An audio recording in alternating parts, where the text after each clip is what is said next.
ಈ ಹಿಂದೆ ಏನು ವಿಚಾರ ಸಂಕಿರಣ ಬಂದಿತ್ತು ಅದರಲ್ಲಿ ಮತ್ತೊಂದು ವಿಷಯ ನಾವೀಗ ನೋಡಬೇಕಾದದ್ದು. ಈ ಹಿಂದೆ ನಾನು ಭಗವದ್ಗೀತಾ ಪ್ರವಚನ ಮಾಡುವಾಗ ಒಂದು ವಿಷಯವನ್ನ ಅಲ್ಲಿ 1-2 ದಿವಸಗಳ ಕಾಲ ಸ್ವಲ್ಪ ದೀರ್ಘವಾಗಿ ತಮ್ಮೆಲ್ಲರಿಗೆ ಅದನ್ನು ಪ್ರಸ್ತುತಪಡಿಸಿದ್ದೆ. ತಮಗೆ ಅದು ನೆನಪಿದ್ದಿರಬೇಕು. ಆ ಬ್ರಹ್ಮ ಭವನ ಲೋಕಾಹ ಅಂತ ಅನ್ನೋದ್ರ ಬಗ್ಗೆ ಸಾಕಷ್ಟು ವಿಸ್ತೃತವಾಗಿ ಅದು ಅಲ್ಲೇ ನಾನು ಹೇಳಿರೋದ್ರಿಂದ ಮತ್ತು ಆಗ ಹೇಳುವಾಗ ಕೂಡ ಸಾಕಷ್ಟು ವಿಚಾರ ಮಾಡಿ ಹೇಳಿರೋದ್ರಿಂದ ಈಗ ಅದನ್ನ ನಾನು ವಿವರಿಸಲಿಕ್ಕೆ ಹೋಗೋದಿಲ್ಲ. ಆ ವಿಚಾರ ಸಂಕಿರಣದಲ್ಲಿ ಯಾರ್ಯಾರು ಏನೇನು ಅಭಿಪ್ರಾಯ ಪಟ್ಟರು ಅಂತ ಅನ್ನೋದನ್ನು ಮಾತ್ರ ನಿಮ್ಮ ಎದುರಿಗೆ ಸಂಕ್ಷಿಪ್ತವಾಗಿ ಹೇಳ್ತೇನೆ. ಆ ವಿಷಯವನ್ನ ಮತ್ತೊಮ್ಮೆ ನೋಡಬೇಕು ವಿವರವಾಗಿ ಅಂತ ಅಪೇಕ್ಷೆ ಪಟ್ಟವರಿಗೆ ಆ ಲೇಖನಗಳು ನಂದೇನಿದೆ ಅದರದೊಂದು ಸಾಫ್ಟ್ ಕಾಪಿ ಕಳಿಸ್ತೇನೆ. ನೀವು ಆಮೇಲೆ ಅದನ್ನ ಹೊಸಬರು ಯಾರು ನೋಡುವವರಿದ್ರೆ ಅದನ್ನ ನೋಡಬಹುದು. ಆ ಬ್ರಹ್ಮ ಭವನಾಲೋಕ ಪುನರಾವರ್ತಿನೋರ್ಜುನ ಮಾಮುಪೇತ್ಯತು ಕೌಂತೆಯ ಪುನರ್ಜನ್ಮ ನವಿದ್ಯತೆ ಅಂತ ಭಗವದ್ಗೀತೆಯ 8ನೇ ಅಧ್ಯಾಯದ 16ನೇ ಶ್ಲೋಕ. ಮೇರು ಪರ್ವತದ ಮೇಲಿರುವ ಚತುರ್ಮುಖನ ವಾಸಸ್ಥಾನ ಮತ್ತು ಜನಲೋಕಕ್ಕಿಂತ ಕೆಳಗಿನ ಲೋಕದ ಜನ ಭೂಮಿಯಲ್ಲಿ ಮತ್ತೆ ಮರಳಿ ಬರ್ತಾರೆ.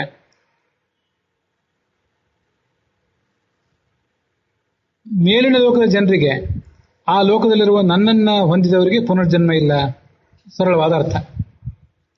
ಮಹಾಮೇರುಸ್ಥ ಬ್ರಹ್ಮಸದನಮಾರಭ್ಯ ನ ಪುನರಾವೃತ್ತಿ ಕಚ್ಚೋಕ್ತಂ ನಾರಾಯಣ ಗೋಪಾಲ ಕಲ್ಪೆ ಆಮೇರು ಬ್ರಹ್ಮಸದನಾತ್ ಆಜನಾನ್ನ ಜನುಭುವಿ ತಥಾಪ್ಯಭಾವ ಸರ್ವತ್ರ ಪ್ರಾಪ್ಯೈವ ವಸುದೇವಜಂ ಅಂತ ಆ ಶ್ಲೋಕದ ಭಾಷ್ಯ. ನಾರಾಯಣ ಗೋಪಾಲ ಕಲ್ಪ ಅಂತ ಒಂದು ಗ್ರಂಥವನ್ನ ಆಚಾರ್ಯರು ಅಲ್ಲಿ ಉಲ್ಲೇಖಿಸಿ ತನ್ನ ಒಂದು ವಾಕ್ಯವನ್ನು ಕೂಡ ಹೇಳಿದ್ದಾರೆ. ಮೊದಲು ಆಚಾರ್ಯರ ವಾಕ್ಯ ಇದೆ, ಮಹಾಮೇರುಸ್ಥ ಬ್ರಹ್ಮಸದನ ಆರಭ್ಯ ನ ಪುನರಾವೃತ್ತಿ ತಚ್ಚೋಕ್ತಂ ನಾರಾಯಣ ಗೋಪಾಲ ಕಲ್ಪೆ. ಇದಿಷ್ಟು ಆಚಾರ್ಯರ ವಾಕ್ಯ. ಆಮೇರು ಬ್ರಹ್ಮಸದನಾತ್ ಆಜನಾನ್ನ ಜನಿಭುವಿ ತಥಾಪ್ಯಭಾವ ಸರ್ವತ್ರ ಪ್ರಾಪ್ಯೈವ ವಸುದೇವಜಂ ಅನ್ನೋದು ಆ ಭಾಷ್ಯದ ಮತ್ತು ಭಾಷ್ಯದಲ್ಲಿ ಉಲ್ಲೇಖಿಸಲ್ಪಟ್ಟಂತ ಶ್ಲೋಕದ ಅರ್ಥ. ಮಹಾಮೇರು ಪರ್ವತದಲ್ಲಿರುವ ಬ್ರಹ್ಮನ ಮಂದಿರವನ್ನು ಆರಂಭಿಸಿ ಮತ್ತೆ ಜನಲೋಕವನ್ನು ಆರಂಭಿಸಿ ಮುಂದಿನ ಉನ್ನತ ಸ್ಥಾನದಲ್ಲಿದ್ದವರಿಗೆ ಮತ್ತೆ ಸಂಸಾರ ಪ್ರಾಪ್ತಿ ಇಲ್ಲ. ಇದನ್ನ ನಾರಾಯಣ ಗೋಪಾಲ ಕಲ್ಪ ಅನ್ನೋ ಗ್ರಂಥದಲ್ಲಿ ಹೇಳ್ತಾರೆ.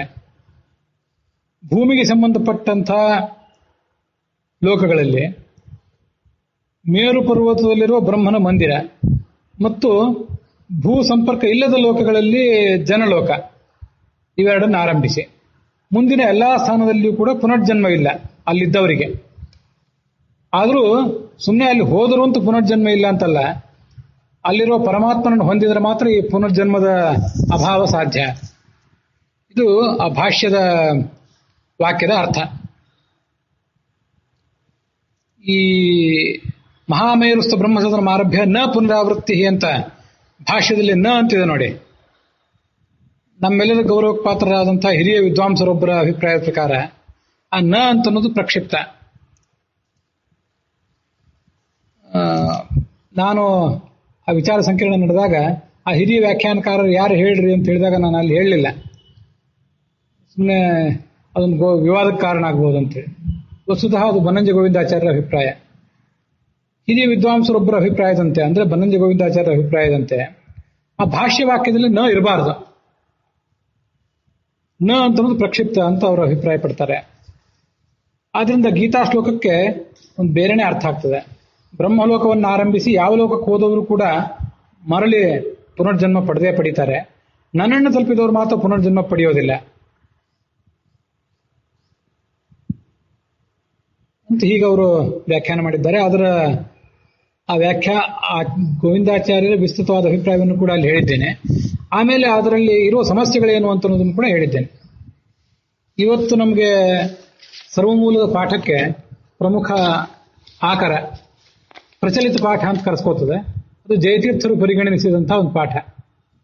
ಮತ್ತೆ ಋಷಿಕೇಶ ತೀರ್ಥರ ಪಾಠ ಅಂತ ಇನ್ನೊಂದು ಗೋವಿಂದಾಚಾರ್ಯರು ಅದನ್ನು ಎತ್ತಿ ಹಿಡಿದಿದ್ದಾರೆ, ಬೆಳಕಿಗೆ ತಂದಿದ್ದಾರೆ. ಅದಕ್ಕೆ ಋಷಿಕೇಶ ತೀರ್ಥರ ಪಾಠ ಅಂತ ಹೆಸರು. ಈ ಋಷಿಕೇಶ ತೀರ್ಥರ ಆ ಸರ್ವಮೂಲ ಪ್ರತಿ ಏನಿದೆ ಪಲಿಮಾರು ಮಠದಲ್ಲಿ, ಅದರಲ್ಲಿ ಗೀತಾ ಭಾಷ್ಯ ಇಲ್ಲ, ಗೀತಾ ತಾತ್ಪರ್ಯ ಮಾತ್ರ ಇದೆ. ಆಚಾರ್ಯರ ಎಲ್ಲ ಗ್ರಂಥಗಳು ಅದರಲ್ಲಿಲ್ಲ. ಸುಮಾರು 17-18 ಗ್ರಂಥಗಳು ಮಾತ್ರ ಆ ಪುಸ್ತಕದ ಕಟ್ಟಿನಲ್ಲಿ ಸಿಗ್ತವೆ. ಈ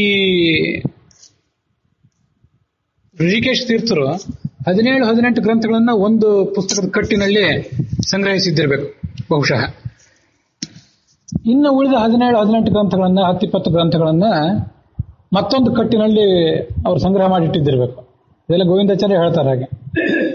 ಅದರಲ್ಲಿ ಆ ಎರಡನೇ ಕಟ್ಟು ಇವತ್ತು ಸಿಗೋದಿಲ್ಲ, ಮೊದಲನೇ ಕಟ್ಟು ಮಾತ್ರ ಸಿಗ್ತದೆ. ಅದರಲ್ಲಿ ಈ ಅನೇಕ ಗ್ರಂಥಗಳು ನಮಗೆ ಸಿಗೋದೇ ಇಲ್ಲ. ಆ ಎರಡನೇ ಕಟ್ಟು ಒಂದು ಏನಿತ್ತಲ್ಲ, ಒಂದು ಹಸ್ತಪ್ರತಿ, ಅದನ್ನು ಪಲಿಮಾರು ಮಠದವರೇ ಆದವರು ರಘುವರಿ ತೀರ್ಥರು ಅನ್ನೋರು ಕಾಪಿ ಮಾಡಿಟ್ಟಿದ್ರು. ಹಾಗಾಗಿ ಗೋವಿಂದಾಚಾರ್ಯರು ಆಚಾರ್ಯರು ಎಲ್ಲಾ ಗ್ರಂಥಗಳನ್ನು ಸಂಪಾದನೆ ಮಾಡುವಾಗ ಋಷಿಕೇಶ ತೀರ್ಥರದು ಅಂತ ಹೇಳಲಾಗುವ ಪಲಿಮಾರು ಮಠದಲ್ಲಿ ಇವತ್ತು ಸಿಗುವಂಥ, ಇವತ್ತು ಗಲಿತವಾದರೂ ಕೂಡ ನೋಡ್ಲಿಕ್ಕಾದರೂ ಸಿಗುವಂಥ ಹಸ್ತಪ್ರತಿಯಿಂದ ಕೆಲವು ಗ್ರಂಥಗಳನ್ನ ಬಳಕೆಗೆ ತಂದಿದ್ದಾರೆ.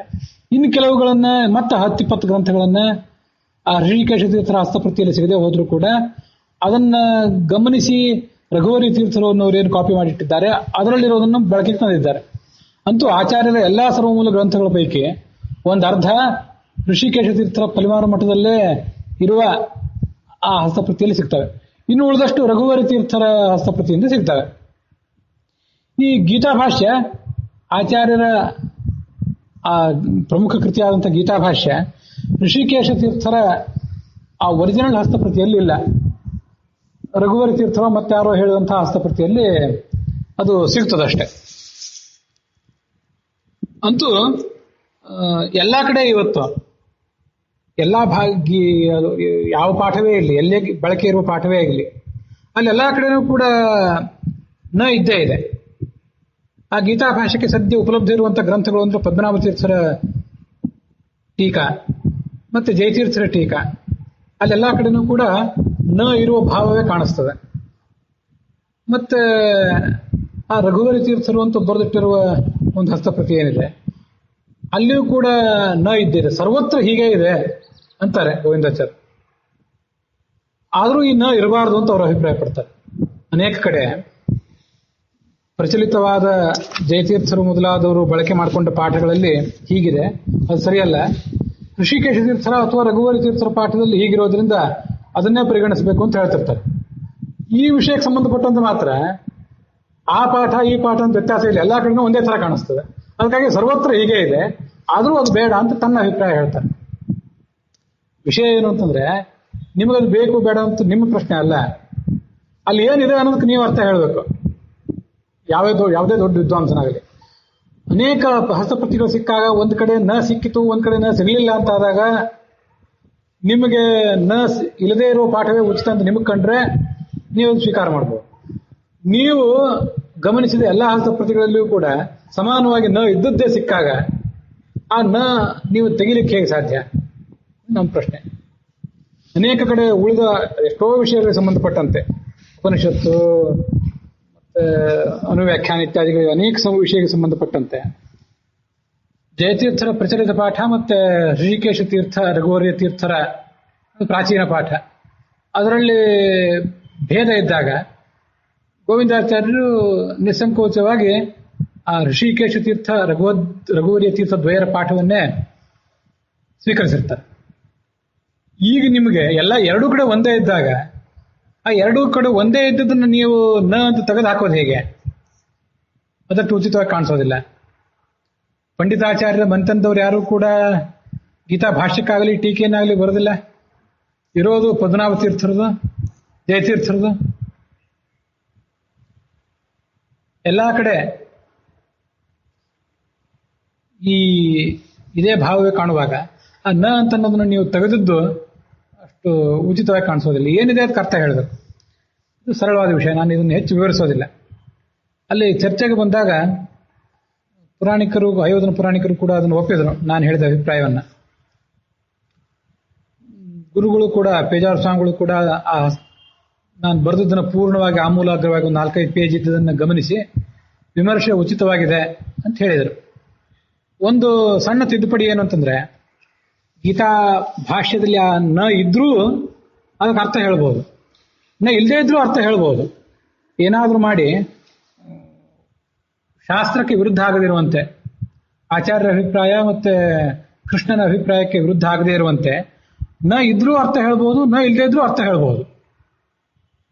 ಆದ್ರಿಂದ ನ ಇಲ್ಲದೇ ಇದ್ರೂ ತಪ್ಪೇನಿಲ್ಲ ಅಂತ ಅಭಿಪ್ರಾಯಪಟ್ಟರು. ಅದು ಸರಿ, ನ ಇಲ್ಲದೇ ಇದ್ರೂ ತಪ್ಪಿಲ್ಲ ಅಂತ ನೀವು ಹೇಳಿದ್ ಸರಿ, ಅದನ್ನೇನೋ ಒಂದು ದೃಷ್ಟಿಯಿಂದ ನೀವು ಕೂಡಿಸ್ತೀರಿ. ಆದ್ರೆ ನ ಇದೆಯಲ್ಲ, ಈಗ ಇದ್ದದ್ದನ್ನು ತಪ್ಪು ಅಂತ ಹೇಳಬಾರ್ದಲ್ಲ ಅಂತ ನಾನು ಕೇಳಿದೆ. ಅದು ಸರಿ, ನೀ ಹೇಳಿದ್ ಸರಿ, ಇದ್ದ ನಾವನ್ನು ತೆಗೆದು ಹಾಕಬಾರ್ದು. ನ ಇಲ್ಲದೇ ಇದ್ರೂ ಅರ್ಥ ಹೇಳ್ಬೋದು. ನಾವು ಶಾಸ್ತ್ರಕ್ಕೆ ವಿರುದ್ಧ ಆಗದೇ ಇರುವಂತೆ ಹೇಗೂ ಯಾವುದಕ್ಕೂ ಅರ್ಥ ಹೇಳ್ಬೋದು, ಅದು ವಿಷಯ ಬೇರೆ. ಇದ್ದ ವಾಕ್ಯಗಳಿಗೆ ಅರ್ಥ ಹೇಳಬೇಕು. ಆದ್ರಿಂದ ಅದಷ್ಟು ನ ಅನ್ನೋದನ್ನು ತೆಗೆದುಹಾಕಿ ವ್ಯಾಖ್ಯಾನ ಮಾಡೋದು ಅಷ್ಟು ಸ್ವೀಕಾರಕ್ಕೆ ಯೋಗ್ಯ ಆಗೋದಿಲ್ಲ.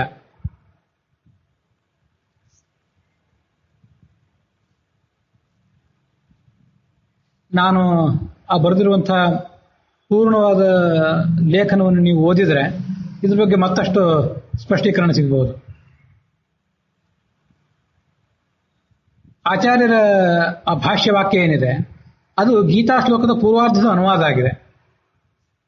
ಭಾಷ್ಯದ ಮುಂದಿನ ವಾಕ್ಯ ಮತ್ತು ಅದರ ಅರ್ಥ ತಚ್ಚ ಉಕ್ತಂ ನಾರಾಯಣ ಗೋಪಾಲ ಕಲ್ಪೆ ಅಂತ ಏನಿದೆ, ಆ ವಿಷಯವೇ ನಾರಾಯಣ ಗೋಪಾಲ ಕಲ್ಪದಲ್ಲಿ ಹೇಳಲ್ಪಟ್ಟಿದೆ ಅಂತಾದಾಗ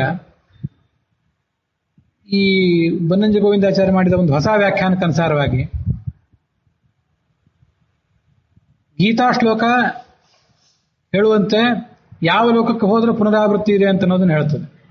ನಾರಾಯಣ ಗೋಪಾಲ ಕಲ್ಪ ಯಾವ ಲೋಕಕ್ಕೆ ಹೋದ್ರೆ ಪುನರಾವೃತ್ತಿ ಇಲ್ಲ ಅಂತ ಅನ್ನೋದನ್ನ ಹೇಳ್ತದೆ. ಹೀಗೆ ಇವೆರಡೂ ಪರಸ್ಪರ ಪೂರಕವಾದಂತಹ ಅರ್ಥವನ್ನು ಹೇಳುವ ಎರಡು ವಿಭಿನ್ನ ಹೇಳಿಕೆಗಳಾಗಿವೆ. ಎರಡು ಹೇಳಿಕೆಗಳು ಪೂರಕವಾದ ಒಂದೇ ಅರ್ಥವನ್ನು ಹೇಳ್ತವೆ. ಇದೆಲ್ಲ ನಾನು ಬರೆದಿದ್ರಲ್ಲಿದ್ದನ್ನೇ ಓದ್ತಾ ಇದ್ದೇನೆ. ಗೀತಾ ಶ್ಲೋಕದ ಆ ಪೂರ್ವಾರ್ಧದ ಅನುವಾದವಾದಂತಹ ಭಾಷ್ಯವಾಕ್ಯನೂ ಕೂಡ ಯಾವ ಲೋಕಕ್ಕೆ ಹೋದರೆ ಪುನರಾವೃತ್ತಿ ಇದೆ ಅಂತ ಅನ್ನೋದನ್ನು ಹೇಳ್ತದೆ. ತತ್ಶಬ್ದದಿಂದ ಪೂರ್ವೋಕ್ತವಾದ ಈ ಅರ್ಥವೇ ಗೃಹೀತವಾಗಬೇಕಂತ ಉಚಿತ. ತಚ್ಚೋಕ್ತಂ ನಾರಾಯಣ ಗೋಪಾಲ ಕಲ್ಪೆ. ತತ್ ಅಂತಂದ್ರೆ ಹಿಂದೆ ಹೇಳಿದ್ದನ್ನು ಹೇಳ್ಬೇಕಲ್ಲ. ಪೂರ್ವೋಕ್ತವಾದ ಈ ಅರ್ಥವನ್ನು ನಾರಾಯಣ ಗೋಪಾಲ ಕಲ್ಪದಲ್ಲಿ ಹೇಳ್ತಾ ಇಲ್ಲ. ಅಲ್ಲಿ ಹೇಳ್ತಿರೋದು ವಿಭಿನ್ನವಾದ ಅರ್ಥ. ಪೂರಕವಾದ ಅರ್ಥವೇ ಇರಬಹುದು, ಆದ್ರೆ ಅರ್ಥ ಬೇರೆ ಇದೆ. ಈ ಕಾರಣದಿಂದಲೂ ಕೂಡ ಈ ಹೊಸ ವ್ಯಾಖ್ಯಾನವನ್ನು ಸ್ವೀಕಾರ ಮಾಡೋದು ಕಷ್ಟ ಅನಿಸ್ತದೆ.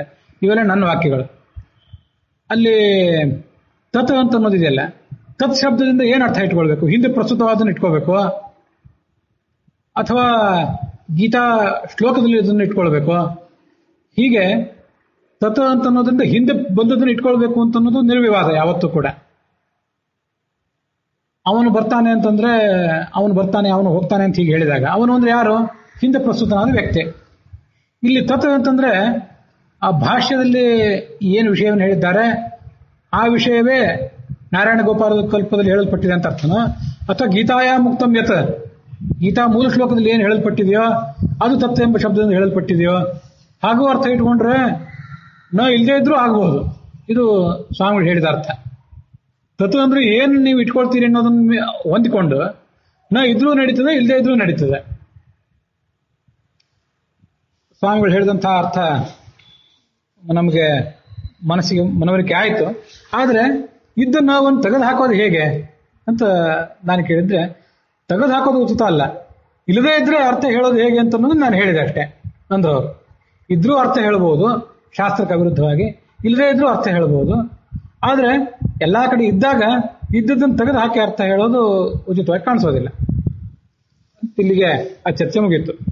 ನೀವು ವಿವರಗಳಿಗೆ ವ್ಯಾಖ್ಯಾನವನ್ನೇ, ಆ ಲೇಖನವನ್ನೇ ಮತ್ತೊಂದು ಬಾರಿ ವಿಸ್ತೃತವಾಗಿ ನೋಡ್ಬೇಕಾಗ್ತದೆ.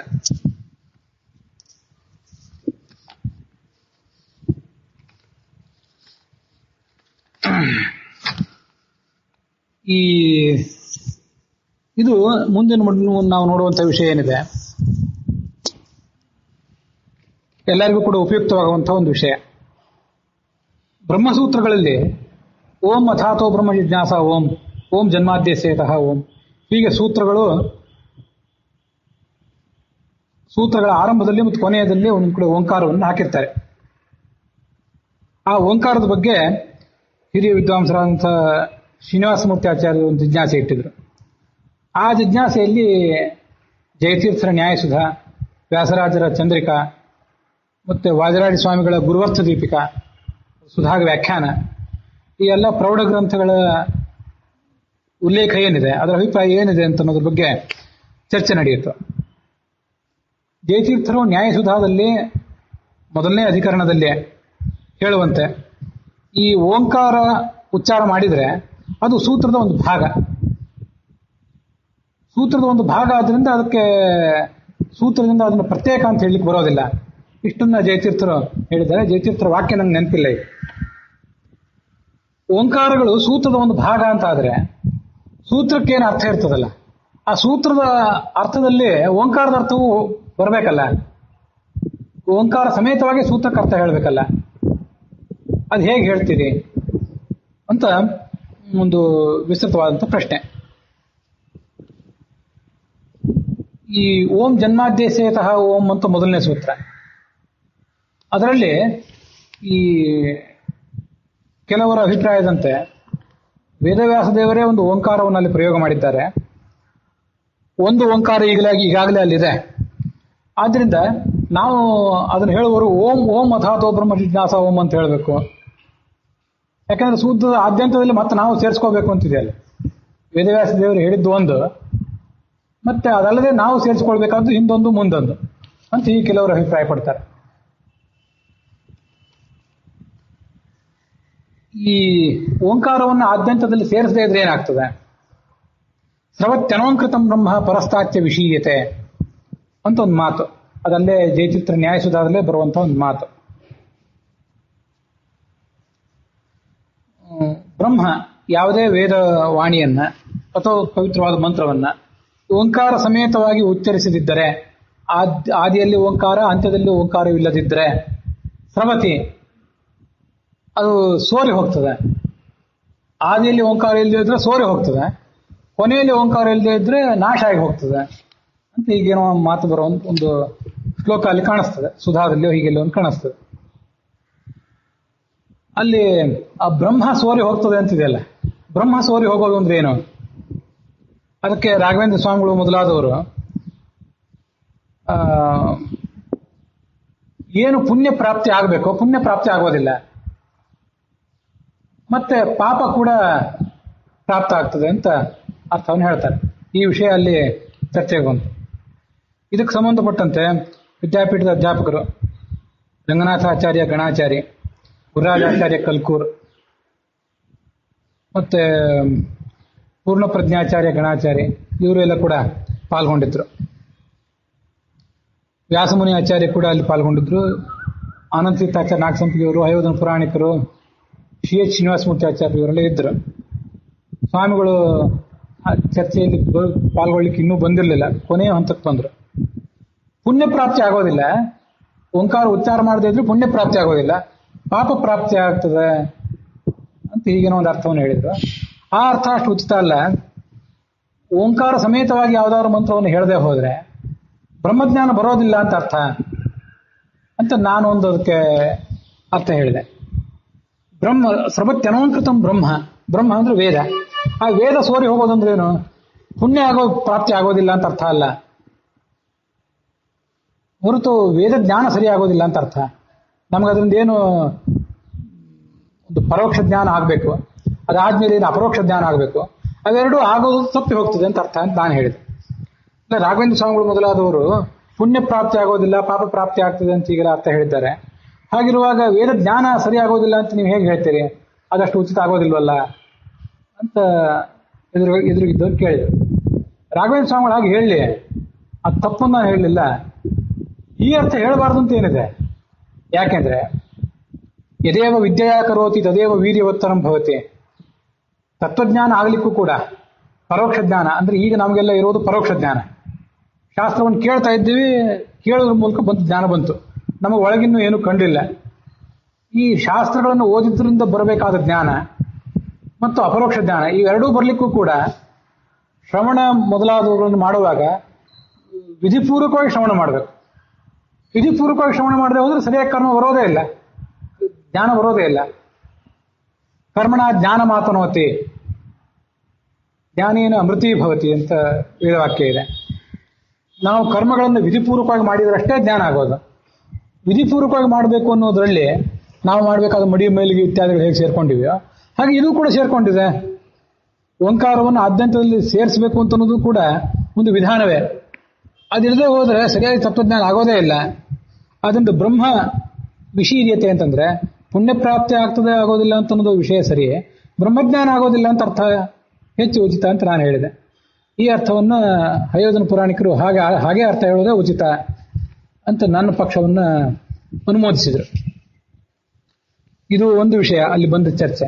ಮತ್ತೊಂದು ವಿಷಯ ಏನು ಅಂತಂದ್ರೆ, ಓಂಕಾರ ಇದೆಯಲ್ಲ, ಓಂ ಜನ್ಮಾದ್ಯಸೇತಃ ಓಂ ಅಂತ ಹೀಗೇನು ಓಂಕಾರವನ್ನು ಹೇಳ್ತೇವಲ್ಲ, ಆ ಓಂ ಅನ್ನೋದ್ರ ಅರ್ಥ ಏನು? ಓಂ ಅನ್ನೋದು ಸಾಮಾನ್ಯವಾಗಿ ಗುಣಪೂರ್ಣ ಅಂತ ಅರ್ಥ. ಓದತ್ವವಾಚಿ ಹ್ಯೋಂಕಾರ ವಕ್ತಸೌ ತದ್ಗುಣೋತತಾಂ.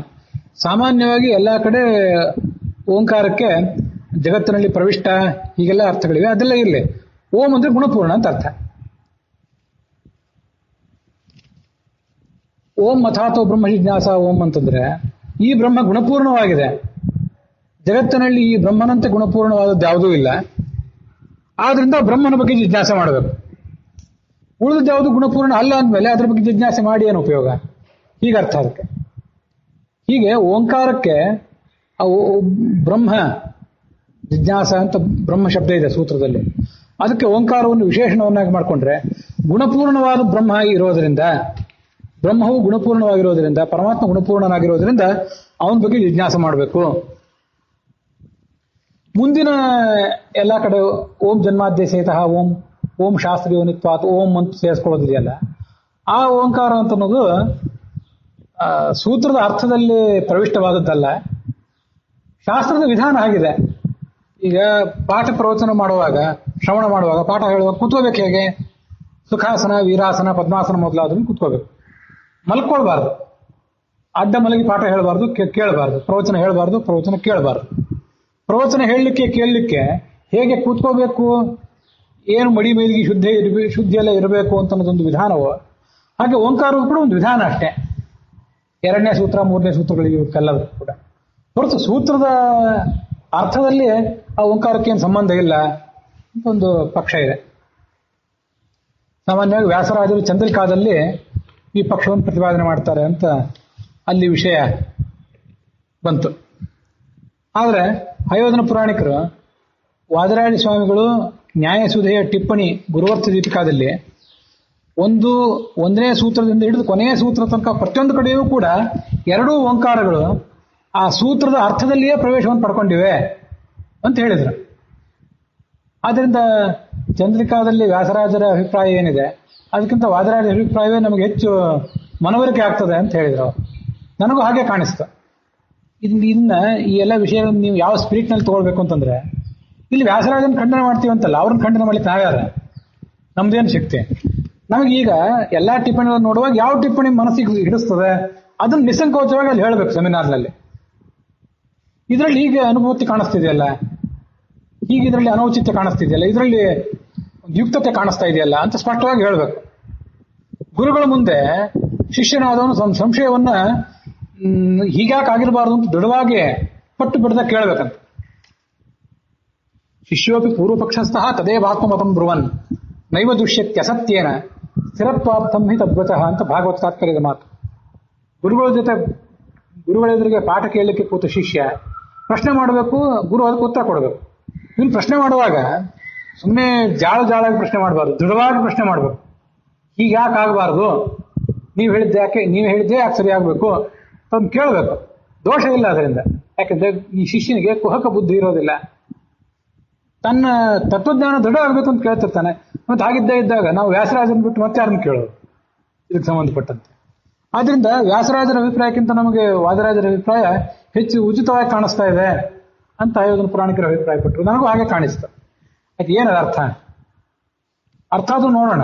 ಅದು ಮುಂದೆ ವ್ಯಾಸರಾಜರು ವಾದರಾಜರ ಇದರಲ್ಲಿ ಯಾರು ಸರಿ ಅದೆಲ್ಲ ಮತ್ತೊಂದು ಬಾರಿ ಚರ್ಚೆ ಮಾಡೋಣ. ಯಾರ್ಯಾರು ಹೇಗೆ ಬೇಕೋ ಅದನ್ನು ತಗೊಳ್ತಾರೆ ಆ ಥರ. ಈ ಇದನ್ನು ವಿವರಿಸಲಿಕ್ಕೆ ಸ್ವಲ್ಪ ತರ್ಕದ ಪ್ರಕ್ರಿಯೆಯನ್ನು ಹೇಳಬೇಕಾಗ್ತದೆ. ಇಲ್ಲದೆ ಹೋದ್ರೆ ಅದು ಒಮ್ಮೆಲೆ ನಮಗೆ ಗ್ರಾಹ್ಯ ಆಗ್ಲಿಕ್ಕಿಲ್ಲ. ಅದೇನಂತಂದ್ರೆ, ಈ ಪರ್ವತಃ ಅಗ್ನಿಮಾನ್ ಧೂಮಾತ್ ಅಂತ ಅನುಮಾನ ಪ್ರಯೋಗ ಮಾಡ್ತೀವಲ್ಲ, ಪ್ರತ್ಯಕ್ಷ ಅನುಮಾನ ಆಗಮ ಅಂತ 3 ಪ್ರಮಾಣಗಳು. ಅದರಲ್ಲಿ ಪರ್ವತಃ ಅಗ್ನಿಮಾನ್ ಧೂಮಾತ್ ಅಂತ ಒಂದು ಇದಕ್ಕೆ ಅನುಮಾನ ಅಂತ ಕರೀತಾರೆ. ದೂರದ ಬೆಟ್ಟದಲ್ಲಿ ಹೊಗೆ ಕಾಣ್ತಾ ಇರೋದ್ರಿಂದ ಅಲ್ಲಿ ಅಗ್ನಿಯೂ ಇದೆ ಅಂತ ಒಂದು ಅನುಮಾನ. ಇಲ್ಲಿ ಈ ಒಂದು ಅನುಮಾನ ಪ್ರಯೋಗ ಮಾಡಿದಾಗ ಅದಕ್ಕೆ ಪ್ರತಿಜ್ಞಾ, ಹೇತು, ಉದಾಹರಣ, ಉಪನಯ, ನಿಗಮನ ಅಂತ ಹೀಗೆ 5 ಅವಯವಗಳಿರ್ತವೆ ಅಂತ ತಾರ್ಕಿಕರು ಹೇಳ್ತಾರೆ. 5 ಇರಬಹುದು, 3 ಇರಬಹುದು, 4 ಇರಬಹುದು, 2 ಇರಬಹುದು. 5 ಆಗ್ಬೇಕು ಅಂತ ನಿಯಮ ಏನಿಲ್ಲ. ನಿಯಮ ತಪ್ಪು ಅಂತ ಆಚಾರ್ಯರು ಅನುವ್ಯಾಖ್ಯಾನದಲ್ಲಿ ಮತ್ತೆ ಜಯತೀರ್ಥರು ಸುಧಾದಲ್ಲಿ ಅದನ್ನು ಸ್ಪಷ್ಟಪಡಿಸಿದ್ದಾರೆ. ಆ ಚರ್ಚೆ ಆ ಕಡೆ ಇದೆ. ಅಂತೂ ಪ್ರತಿಜ್ಞಾ, ಹೇತು, ಉದಾಹರಣ, ಉಪನಯ, ನಿಗಮನ ಅಂದ್ರೆ ಏನು ಅದನ್ನೆಲ್ಲ ಹೇಳಿದ್ರೆ ಈ ಓಂಕಾರದ ಅರ್ಥಕ್ಕೆ ಸೂತ್ರದಲ್ಲಿ ಪ್ರವೇಶ ಹೇಗೆ ಅಂತ ತಿಳಿಯುತ್ತದೆ. ಪ್ರತಿಜ್ಞಾ ಅಂತಂದ್ರೆ ನಮ್ಗೆಲ್ಲ ಕಡೆ ಗೊತ್ತಿರುವಂತೆ ನಾನು ಹೀಗೆ ಮಾಡ್ತೇನೆ, ಅಲ್ಲಿ ಹೋಗ್ತೇನೆ, ಇದನ್ನು ತಗೊಳ್ತೇನೆ, ಇದಕ್ಕೆ ಪ್ರತಿಜ್ಞಾ ಅಂತ ಕರೀತಾರೆ. ಜಗತ್ತಿನಲ್ಲಿ ಎಲ್ಲಾ ಕಡೆ ಲೌಕಿಕವಾದ ಪ್ರತಿಜ್ಞೆ ಅಂದ್ರೂ ಪ್ರತಿಜ್ಞೆ. ಇಲ್ಲಿ ಪ್ರತಿಜ್ಞಾ ಅಂತಂದ್ರೆ ಪರ್ವತದಲ್ಲಿ ಅಗ್ನಿ ಇದೆ ಅಂತ ಪ್ರತಿಜ್ಞೆ. ಮುಂದೆ ಹೇತು ಅಂತ 2ನೇ ಅವಯವ. ಅದಕ್ಕೇನು ಅರ್ಥ ಅಂತಂದ್ರೆ, ಪರ್ವತದಲ್ಲಿ ಅಗ್ನಿ ಯಾಕೆ ಇರಬೇಕು ಅಂತ ಯಾರು ಕೇಳಿದ್ರೆ ಅದಕ್ಕೆ ಹೇತು ತೋರಿಸ್ಬೇಕಲ್ಲ, ಕಾರಣ ತೋರಿಸ್ಬೇಕಲ್ಲ. ಪರ್ವತಃ ಅಗ್ನಿಮಾನ್ ಅನ್ನೋದು ಪ್ರತಿಜ್ಞಾ, ಧೂಮಾತ್ ಅಲ್ಲಿ ಹೊಗೆ ಇರೋದ್ರಿಂದ ಅಂತ ಹೇತು, ಪ್ರತಿಜ್ಞೆ ಆಯಿತು, ಹೇತು ಆಯಿತು. ಮುಂದೆ ಉದಾಹರಣ, ಧೂಮ ಇದ್ದು ಕೂಡಲೇ ಅಗ್ನಿ ಯಾಕ್ರೆ ಇರಬೇಕು ಅಂತ ಯಾರು ಕೇಳಿದ್ರೆ ಉದಾಹರಣ, ಯತ್ರ ಧೂಮ ತತ್ರ ತತ್ರ ಅಗ್ನಿ. ಈ ಬೇರೆ ಕಡೆ ಅಡಿಗೆ ಮನೆ, ಯಜ್ಞಶಾಲೆ ಮೊದಲಾದ ಕಡೆಗಳಲ್ಲೆಲ್ಲ ಹೊಗೆ ಇರೋದು ಕಂಡಿದೆ, ಬೆಂಕಿ ಇರೋದು ಕಂಡಿದೆ. ಅದರಿಂದ ಅವೆರಡಕ್ಕೂ ವ್ಯಾಪ್ತಿ ಇದೆ ಅಂತ ಇದು ಉದಾಹರಣೆ. ಇದು ವ್ಯಾಪ್ತಿಯನ್ನು ತೋರಿಸುವ ವಾಕ್ಯಕ್ಕೆ ಉದಾಹರಣ ಅಂತ ಕರೀತಾರೆ. ಇದು 3ನೇದಾಯ್ತು. ಮುಂದೆ ಉಪನಯ ಮತ್ತು ನಿಗಮನ. ಉಪನಯ ಅಂತಂದ್ರೆ ಏನು ನೋಡಿ, ಯಜ್ಞಶಾಲೆ ಮತ್ತು ಪಾಕಶಾಲೆ ಮೊದಲಾದ ಕಡೆಗಳಲ್ಲೆಲ್ಲ ಧೂಮನೂ ಇದೆ, ಅಗ್ನಿಯೂ ಇದೆ. ಹಾಗೆ ಹೊಗೆಗೂ ಮತ್ತು ಅಗ್ನಿಗೂ ಒಂದು ಅವಿನಾಭಾವ ಸಂಬಂಧ ಇದೆ, ವ್ಯಾಪ್ತಿ ಇದೆ. ಇಷ್ಟು ಉದಾಹರಣೆ ತನಕ ಆಯ್ತು. ಉಪನಯ ಅಂತಂದ್ರೆ ನೋಡಿ, ಅಲ್ಲೆಲ್ಲ ಹೇಗೆ ಧೂಮ ಇದೆ ಹಾಗೆ ಇಲ್ಲೂ ಧೂಮ ಇದೆ ಅಂತ ತೋರಿಸಿಕೊಡೋದಕ್ಕೆ ಉಪನಯನ ಅಂತ ಕರೀತಾರೆ. ಅಲ್ಲೆಲ್ಲ ಧೂಮ ಇರುವಂತೆ ಇಲ್ಲೂ ಇದೆ, ಇದಕ್ಕೆ ಉಪನಯ. ನಿಗಮನ ಅಂತಂದ್ರೆ ಸಮಾಪ್ತಿ ಅಂತ ಅರ್ಥ, ಎಂಡ್, ಕನ್ಕ್ಲೂಷನ್ ಅಂತ ಅರ್ಥ. ಅಲ್ಲೆಲ್ಲ ಧೂಮ ಇರೋದ್ರಿಂದ ಧೂಮ ಇರುವಂತೆ ಇಲ್ಲೂ ಧೂಮ ಇದೆ, ಇದು ಉಪನಯ, 4ನೇ ಭಾಗ. ಹೊಗೆ ಇರೋದ್ರಿಂದ ಬೆಂಕಿಯೂ ಇದೆ ಅಂತ ತೀರ್ಮಾನ ಮಾಡುವುದೇನಿದೆ 5ನೇ ನಿಗಮನ ಅಂತ. ಹೀಗೆ ಪ್ರತಿಜ್ಞಾ, ಹೇತು, ಉದಾಹರಣ, ಉಪನಯ, ನಿಗಮನ ಅಂತ 5 ಅವಯವಗಳನ್ನು ಶಾಸ್ತ್ರದಲ್ಲಿ ಹೇಳ್ತಾರೆ. ಇಷ್ಟನ್ನು ಯಾಕೆ ಹೇಳಿದೆ ಅಂತಂದ್ರೆ, ಓಂ ಅಥಾತೋ ಬ್ರಹ್ಮ ಜಿಜ್ಞಾಸ ಓಂ ಇದರಲ್ಲಿ ಪ್ರತಿಜ್ಞಾ ಮತ್ತೆ ನಿಗಮನ ಇವೆರಡೂ ಸೇರ್ಕೊಂಡಿದೆ, ನಡುವೆ ಸೂತ್ರಾರ್ಥ ಸೇರ್ಕೊಂಡಿದೆ. ಇದು ವಾದಿರಾಜ ಸ್ವಾಮಿಗಳು ಹೇಳಿದ್ದು ಅಂತ ಪುರಾಣಿಕರು, ಅಯೋಧನ ಪುರಾಣಿಕರಲ್ಲಿ ಸ್ಪಷ್ಟಪಡಿಸಿದ್ರು. ಪ್ರತಿಜ್ಞಾ ಅಂದ್ರೆ ಏನು? ಪರ್ವತದಲ್ಲಿ ಅಗ್ನಿ ಇದೆ ಅಂತ ಪ್ರತಿಜ್ಞೆ, ನಾನು ನಾಳೆ ಊರಿಗೆ ಹೋಗ್ತೇನೆ ಅಂತ ಪ್ರತಿಜ್ಞೆ. ಅದರಂತೆ ಇಲ್ಲೊಂದು ಪ್ರತಿಜ್ಞೆ, ಪರಮಾತ್ಮ ಗುಣಪೂರ್ಣನಾಗಿದ್ದಾನೆ ಅಂತ ಪ್ರತಿಜ್ಞೆ. ಇದನ್ನು ಗಮನಿಸಬೇಕು.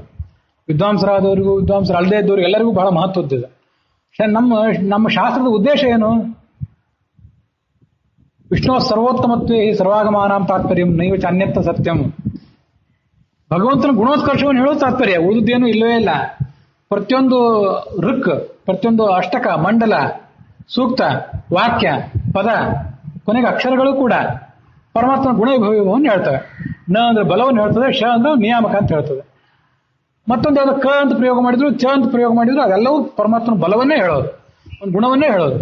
ಆದ್ರಿಂದ ಮೊಟ್ಟ ಮೊದಲು ನಮ್ಮ ಪ್ರತಿಜ್ಞೆ ಏನು ಅಂದ್ರೆ, ಬ್ರಹ್ಮಸೂತ್ರ ಭಾಷ್ಯದ ಆರಂಭದಲ್ಲೇ ಪ್ರತಿಜ್ಞೆ ಏನು ಅಂತಂದ್ರೆ ಪರಮಾತ್ಮ ಗುಣಪೂರ್ಣನಾಗಿದ್ದಾನೆ ಅಂತ ಪ್ರತಿಜ್ಞೆ. ಯಾಕೆ ಗುಣಪೂರ್ಣನಾಗಿದ್ದಾನೆ ಅಂತಂದ್ರೆ ಅಲ್ಲಿ ಹೊಗೆ ಇರೋದ್ರಿಂದ ಅಂತ ಕಾರಣ ಕೊಟ್ಟಿವಲ್ಲ ಹಿಂದೆ, ಅದರ ತರ ಇಲ್ಲೂ ಕಾರಣ ಕೊಡ್ತೇವೆ. ಈ ಜಗತ್ತಿನಲ್ಲಿ ಜಿಜ್ಞಾಸೆ ಮಾಡಲಿಕ್ಕೆ ಯೋಗ್ಯತಾ ಇರುವ ಬೇರೆ ವಸ್ತುವೇ ಇಲ್ಲ, ಎಲ್ಲ ಕ್ಷುಲ್ಲಕ. ಇವನೇ ಜಿಜ್ಞಾಸ್ಯ, ಆದ್ರಿಂದ ಇವನು ಗುಣಪೂರ್ಣ, ಪರಮಾತ್ಮ ಗುಣಪೂರ್ಣ ಅಂತ ಪ್ರತಿಜ್ಞೆ. ಅದ ಕಾರಣ ಏನಂದ್ರೆ ಉಳಿದ ವಸ್ತುಗಳೆಲ್ಲ ಕ್ಷುಲ್ಲಕ. ಕೊನೆಗೆ ನಿಗಮನ, ಎಂಡ್, ಕನ್ಕ್ಲೂಷನ್, ಆದ್ರಿಂದ ಇವನು ಗುಣಪೂರ್ಣ. ಓಂ ಅಥಾಥೋ ಬ್ರಹ್ಮ ಜಿಜ್ಞಾಸ ಓಂ. ಒಂದ್ಸರಿ ಈ ಸೂತ್ರವನ್ನು ಹೇಳ್ತಾ ಭಗವಂತನಿಗೆ ಅಭಿಷೇಕ ಮಾಡಿದರೆ, ಹೂವು ತುಳಸಿ ಏರಿಸಿದರೆ ಮಂತ್ರ ಪುಷ್ಪವನ್ನು ಏರಿಸಿದಂತೆ ಇದು. ಇದನ್ನೆಲ್ಲ ವಾದರಾಜ ಸ್ವಾಮಿಗಳು ಕೆಲವನ್ನೆಲ್ಲ ಪಂಚಮ್ಯಂತವಾಗಿ ಪ್ರಯೋಗ ಮಾಡಿ ಕೆಲವೊಂದು ಮಾಡಿ ತೋರಿಸಿದ್ದಾರೆ. ಅಂಥದ್ದು ಯಾವುದೋ ಪುಸ್ತಕ ಇರಬೇಕು, ನಿಮ್ಗೆ ಆಮೇಲೆ ಯಾವಾಗಾದ್ರೂ ತೋರಿಸ್ತೇನೆ. ಓಂ ಅಥಾತೋ ಬ್ರಹ್ಮ ಜಿಜ್ಞಾಸ ಅಂತ ನೋಡಿ ಜಿಜ್ಞಾಸ ಅಂತ ಪ್ರಥಮ ವಿಭಕ್ತಿ ಇದೆ. ಜಿಜ್ಞಾಸೆ ಮಾಡಲ್ಪಡಬೇಕು. ಓಂ ಜನ್ಮಾದ್ಯಸೇತಃ, ಎಲ್ಲ ಜಗತ್ತಿನ ಉತ್ಪತ್ತಿ ಸ್ಥಿತಿ ಮೊದಲಾದದ್ದಲ್ಲೇ ಪರಮಾತ್ಮನಿಂದಲೇ ಆಗ್ತಾವೆ. ಇದೊಂದು ಕ್ರಿಯಾಪದ. ಅದನ್ನೆಲ್ಲ ಪಂಚಮಿ ವಿಭಕ್ತಿ ಅಂತವಾಗಿ ಪ್ರಯೋಗ ಮಾಡಿ ಈ ಕಾರಣದಿಂದ ಪರಮಾತ್ಮ ಗುಣಪೂರ್ಣನಾಗಿದ್ದಾನೆ. ಮತ್ತೆ ಇನ್ನೊಂದು ಸ್ವಾರಸ್ಯವನ್ನು ಅಲ್ಲಿ ಒಂದ್ ಕಡೆ ವಾದರಾಜ ಸ್ವಾಮಿಗಳೇ ಯಾವುದೋ ಗ್ರಂಥದಲ್ಲಿ ತೋರಿಸಿದ್ದಾರೆ. ಈಗ ನಾವು ಪರಮಾತ್ಮನಿಗೆ ನಮಸ್ಕಾರ ಮಾಡುವಾಗ ಪರಮಾತ್ಮನಿಗೆ ನಮಸ್ಕಾರ ಅಂತೀವಲ್ಲ, ಚತುರ್ಥಿ ವಿಭಕ್ತಿ ಹೇಳಿ ನಮಃ ಅಂತೀವಲ್ಲ. ಪ್ರತಿಯೊಂದು ಸೂತ್ರವನ್ನು ಕೂಡ ಚತುರ್ಥಿ ವಿಭಕ್ತಿ ಅಂತವಾಗಿ ಮಾಡಿಕೊಂಡು ಜಿಜ್ಞಾಸಾ ವಿಷಯಾಯ ನಮಃ ಅಂಥೇಳಿ ಪರಮಾತ್ಮನಿಗೆ ನಮಸ್ಕಾರ. ಹೂವು, ತುಳಸಿ. ಜಗಜ್ಜನ್ಮಾದಿ ಕಾರಣಾಯ ನಮಃ ಚತುರ್ಥಿ ವಿಭಕ್ತಿ ನಮಸ್ಕಾರ ಬಂತು. ನಮಃ ಶಬ್ದ ಬಂದಲ್ಲ ಚತುರ್ಥಿ ವಿಭಕ್ತಿ ಬರಬೇಕು ಅಂತ ನಿಯಮ. ಶಾಸ್ತ್ರಯೋನಿತ್ವಾತ್, ಶಾಸ್ತ್ರ ಅಂದ್ರೆ ಶಾಸ್ತ್ರ ಪ್ರತಿಪಾದ್ಯಾಯ ನಮಃ. ಮತ್ತೆ ಇನ್ನೊಂದು ಹೂ, ಓಂ ಶಾಸ್ತ್ರ ಪ್ರತಿಪಾದ್ಯಾಯ ನಮಃ. ಓಂ ಸರ್ವ ಸಮನ್ವಯ ಪ್ರತಿಪಾದ್ಯಾಯ ನಮಃ. ಈಗೇನೋ ಒಂದಿದೆ, ನನಗೆ ಎಷ್ಟು ಸ್ಮರಣೆ ಬರ್ತದೆ ಅಷ್ಟನ್ನು ಹೇಳ್ತಿದ್ದೇನೆ. ಪ್ರತಿಯೊಂದಕ್ಕೂ ಕೂಡ ಚತುರ್ಥಿ ವಿಭಕ್ತಿ ಅಂತವನ್ನು ಹೇಳಿ ಮುಂದೆ ನಮಃ ಅಂತ ಹೇಳಲಿಕ್ಕೆ ಸಾಧ್ಯ ಇದೆ. ಇದನ್ನು ವಾದರಾಜ ಸ್ವಾಮಿಗಳು ಮಾಡಿ ತೋರಿಸಿದ್ದಾರೆ.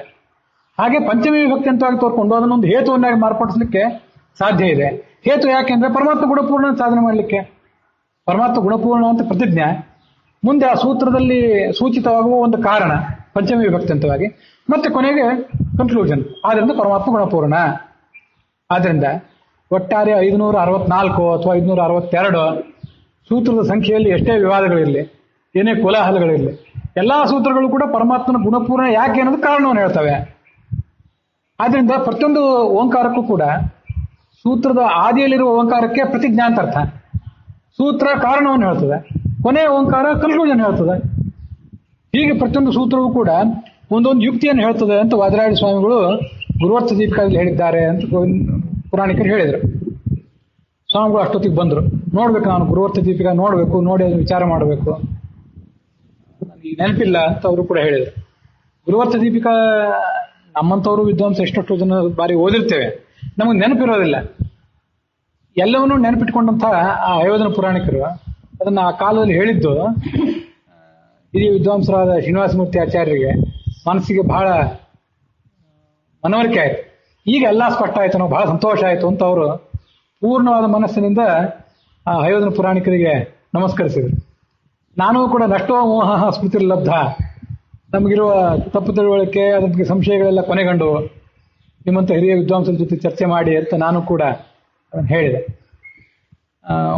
ವಾಸ್ತವಿಕವಾಗಿ ಆ ನಡೆದ ಜಿಜ್ಞಾಸೆ ಅದು ಎಷ್ಟು ವ್ಯಾಪಕವಾಗಿತ್ತು ಮತ್ತೆ ಯಾವ್ಯಾವ ವ್ಯಕ್ತಿಗಳನ್ನು ಒಳಗೊಂಡಿತ್ತು ಅಂತಂದ್ರೆ, ಸ್ವಯಂ ಪೇಜಾರ ಸ್ವಾಮಿಗಳು 2 ದಿವಸ, ಮೊದಲನೇ ದಿವಸ ಹೆಚ್ಚು ಕಾಲ, 2ನೇ ದಿವಸ ಸ್ವಲ್ಪ ಕಾಲ ಅಂತೂ ಪ್ರಧಾನ ವಿಷಯಗಳಲ್ಲಿ ನಿರ್ಣಯ ಕೊಡ್ಲಿಕ್ಕೆ ಅವರೆಲ್ಲಾದ್ರೂ ಹೋದ್ರೆ ಮತ್ತೆ ಮರಳಿ ಬಂದ್ರೆ ಇಲ್ಲಿವರೆಗೆ ಏನೇನಾಯ್ತು, ಏನು ವಿಷಯ ಚರ್ಚೆ ಮಾಡಿದ್ವಿ ಅಂತ ಅವ್ರು ಕೇಳ್ತಿದ್ರು. ಅದನ್ನು ಅವರಿಗೆ ನಾವು ಹೇಳ್ತಿದ್ದೆವು. ಕಾಲದ ಸೆಮಿನಾರ್ನಲ್ಲಿ ಏನಾಯ್ತು ಅಂತ ಕೂಡ ಅವ್ರ ಗಮನಕ್ಕೆ ನಾವು ತರ್ತಿದ್ವಿ. ಪೇಜಾವರ ಸ್ವಾಮಿಗಳು 1956ನೇ ಇಸ್ವಿಯಲ್ಲಿ ವಿದ್ಯಾಪೀಠ ಸ್ಥಾಪನೆ ಮಾಡಿದಾಗಿನಿಂದ 2016ನೇ ಇಸ್ವಿಗೆ ಅದಕ್ಕೆ 60 ವರ್ಷ ಆಯಿತು. ಮೇಲೆ ಈಗ 2 ವರ್ಷ. 62 ವರ್ಷಗಳಲ್ಲಿ ಅವ್ರ ಹತ್ರ ವಿದ್ಯಾಭ್ಯಾಸ ಮಾಡಿದ ಪ್ರತಿಯೊಂದು ಹಂತದ ಶಿಷ್ಯರು ಅಲ್ಲಿದ್ರು. ಸಂಖ್ಯೆ ಕಡಿಮೆ ಇತ್ತು ಬೇಸಿಗೆ ರಜೆ ಆದ್ರಿಂದ. ಆದರೆ ಆದಿ ಶಿಷ್ಯರಾದಂಥ ಅಯೋಧನ ಪುರಾಣಿಕರಿದ್ರು. ಅವ್ರ ನಂತರದವರು ಶ್ರೀನಿವಾಸ ಮೂರ್ತಿ ಆಚಾರ್ಯರಿದ್ರು. ಅವ್ರ ನಂತರದವರು ಆನಂದ ತೀರ್ಥಾಚಾರ್ಯ ನಾಗಸಂಪಿಗೆ ಅವರು. ಅವರ ಬಳಿಕ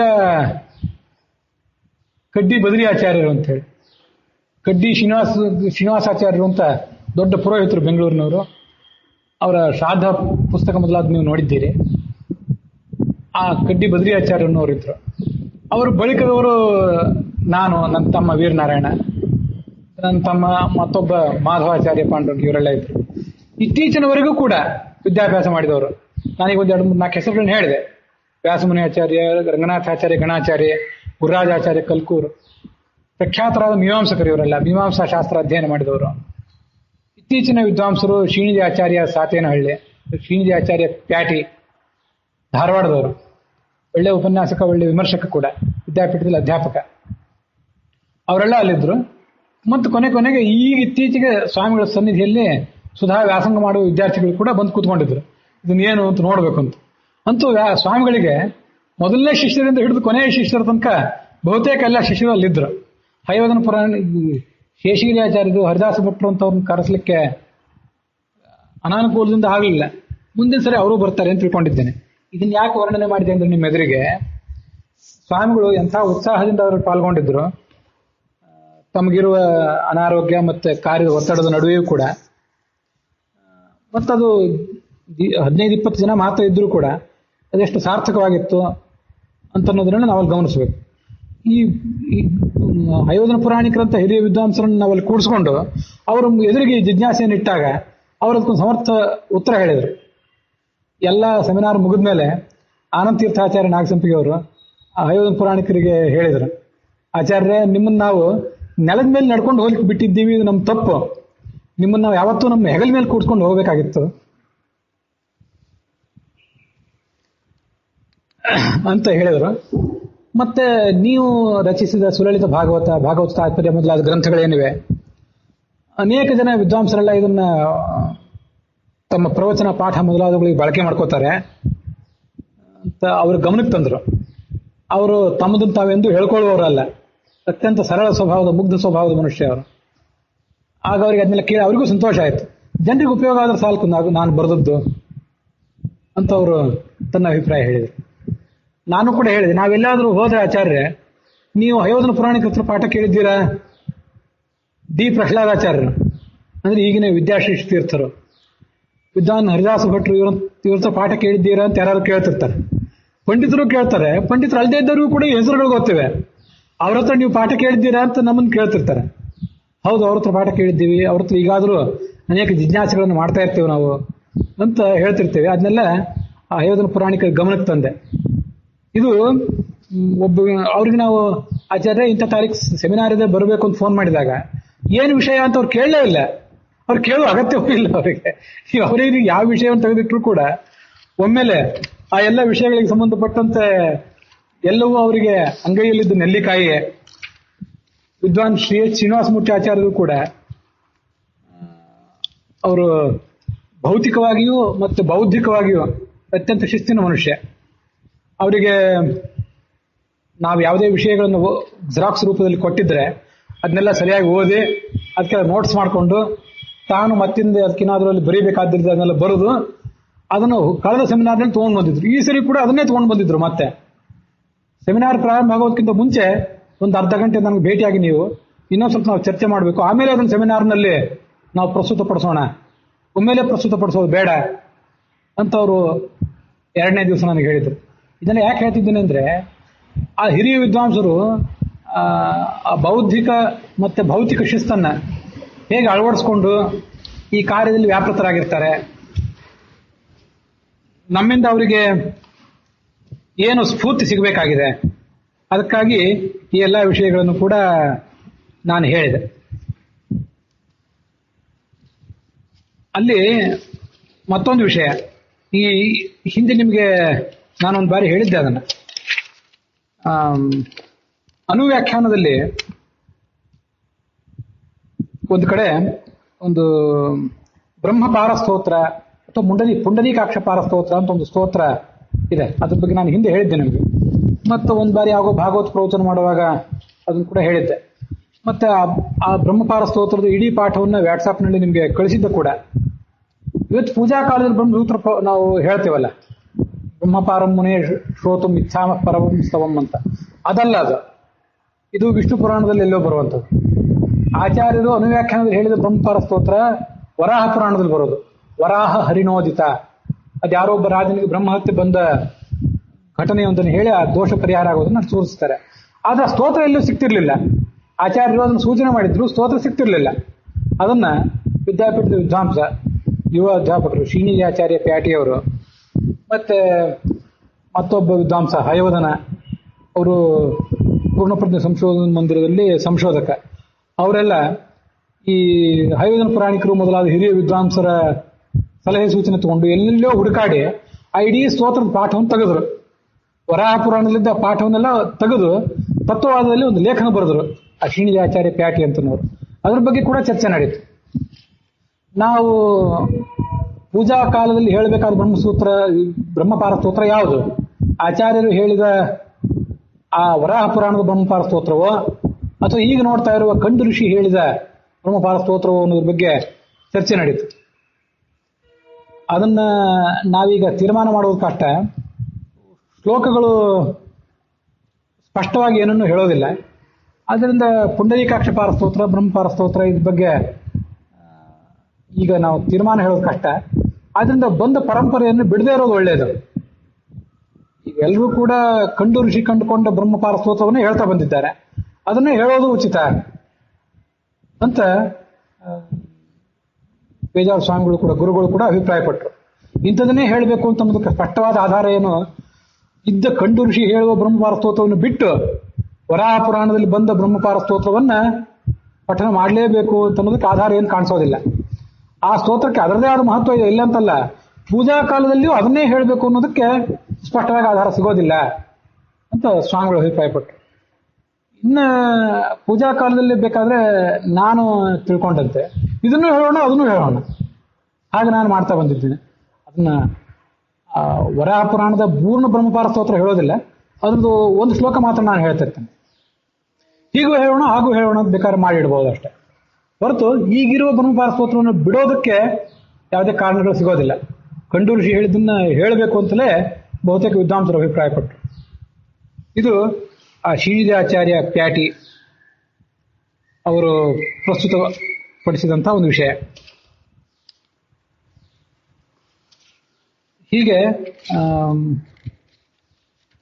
ಅಲ್ಲಿ ಪ್ರಸ್ತುತವಾದಂತಹ ಎಲ್ಲಾ ವಿಷಯಗಳನ್ನು ಕೂಡ ನಿಮ್ಮ ಎದುರಿಗೆ ಹೇಳಿದ್ದೇನೆ ತಂದ್ಕೊಂಡಿದ್ದೀನಿ. ಇನ್ನೂ ಒಂದು ಎರಡೇನೋ ಸಣ್ಣ ಸಣ್ಣದಿದೆ, ಅದು ಪ್ರಾಯ ನಾಳೆ ಹೇಳ್ತೇನೆ ಅಥವಾ ಮತ್ತೊಂದು ಬಾರಿ ಯಾವಾಗಾದ್ರೂ ಅದನ್ನ ಹೇಳುವ ಪ್ರಯತ್ನ ಮಾಡ್ತೇನೆ. ಇಲ್ಲಿವರೆಗೂ 3 ದಿವಸ ಆ ಸೆಮಿನಾರ್ನಲ್ಲಿ ಏನೇನಾಯ್ತು ಅಂತ ಅನ್ನೋದನ್ನು ತಮ್ಮ ಗಮನಕ್ಕೆ ತಂದಿದ್ದೇನೆ. ಮತ್ತೆ ಮುಂದಿನ ವಿಷಯಗಳನ್ನು ಕೂಡ ತಮ್ಮ ಗಮನಕ್ಕೆ ತರುವ ಪ್ರಯತ್ನ ಮಾಡ್ತೇನೆ. ಅಲ್ಲಿ ಧ್ವನಿ ಮುದ್ರಣದ ವ್ಯವಸ್ಥೆ ಸರಿ ಇರಲಿಲ್ಲ, ಆದ್ರಿಂದ ಅಲ್ಲೇ ಧ್ವನಿ ಮುದ್ರಣ ಮಾಡ್ಲಿಕ್ಕೆ ಪ್ರಯತ್ನ ಪಟ್ಟರು ಕೂಡ ಅದಾಗಲಿಲ್ಲ. ಆದ್ರೆ ಬಹುತೇಕ ಎಲ್ಲ ವಿದ್ವಾಂಸರು ಏನೇನು ಹೇಳಿದರು ಅಂತ ಅನ್ನೋದನ್ನ ಆವತ್ತಿನ ಸಾಯಂಕಾಲವೇ ನಾನು ಸಂಕ್ಷಿಪ್ತವಾಗಿ ಬರೆದಿಟ್ಟು ಮತ್ತೆ ಬಿಡುವಾದಾಗ ಅದನ್ನು ಪ್ರವಚನದ ರೂಪದಲ್ಲಿ ತಮ್ಮ ಎದುರಿಗೆ ಹೇಳಿದ್ದೇನೆ. ನಿಮ್ಮ ಅಭಿಪ್ರಾಯಗಳನ್ನು ಕೂಡ ನೀವು ಸಂಕೋಚವಿಲ್ಲದೆ ತಿಳಿಸಬೇಕು.